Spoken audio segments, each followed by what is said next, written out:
오늘 새벽 전북 익산에서 규모 3.9의 지진이 발생했습니다. 이번 지진의 진동은 서울과 부산에서도 느낄 수 있었다고 하는데요. 이번 지진의 규모는 지난 8월 제주 서귀포시 해역에서 발생한 규모 3.7의 지진보다도 더 강도가 높았습니다. 올해 최대 규모입니다. 네, 익산의 한 아파트 건물인데요. 충격을 받은 것처럼 갑자기 흔들립니다. 오늘 새벽 4시 31분 전북 익산시 북쪽 9km 지점에서 규모 3.9의 지진이 발생했습니다. 기상청은 당초 지진의 규모를 3.5로 분석했지만 최종 정밀 분석 결과 3.9로 나타났다고 설명했는데요. 주민들이 놀랄 정도로 흔들림이 강했습니다. 건물이 꽝 하고 흔들렸어요. 흔들렸는데 바로 저희들은 이제 현장에 있으니까 시설물이 잘못된 줄 알고 일단은 나가서 현장 확인을 했거든요. 그 정도로 진동이 심했습니다.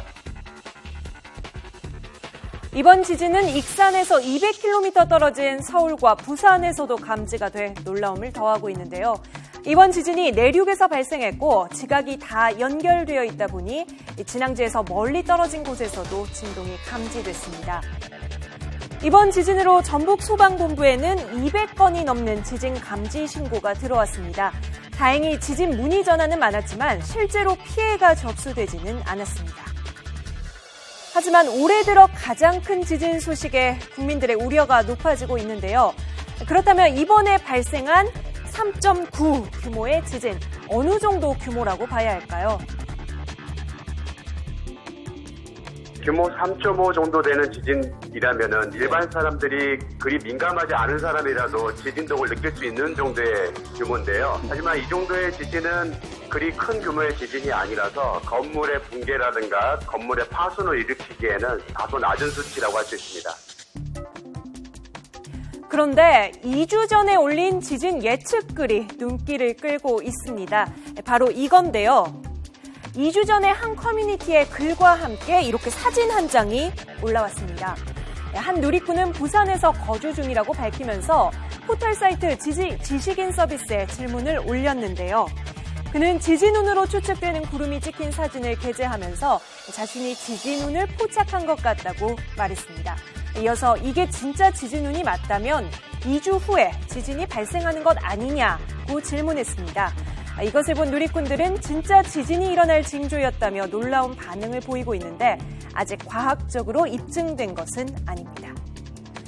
그렇다면 한반도에서 가장 큰 규모의 지진이 발생한 건 언제 또 어디에서였을까요?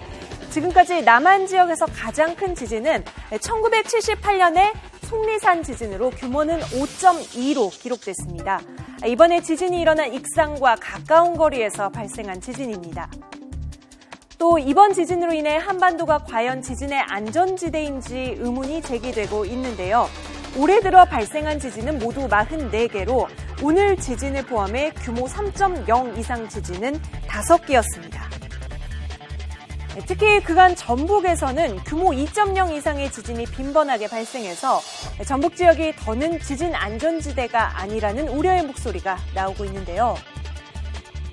최근 6년간 규모 2.0 이상의 전북 지역 지진 발생 횟수를 보면 2010년에 한 차례, 2011년에 4차례, 2012년 7차례, 지난해 한 차례 등 해마다 지진이 발생하고 있습니다.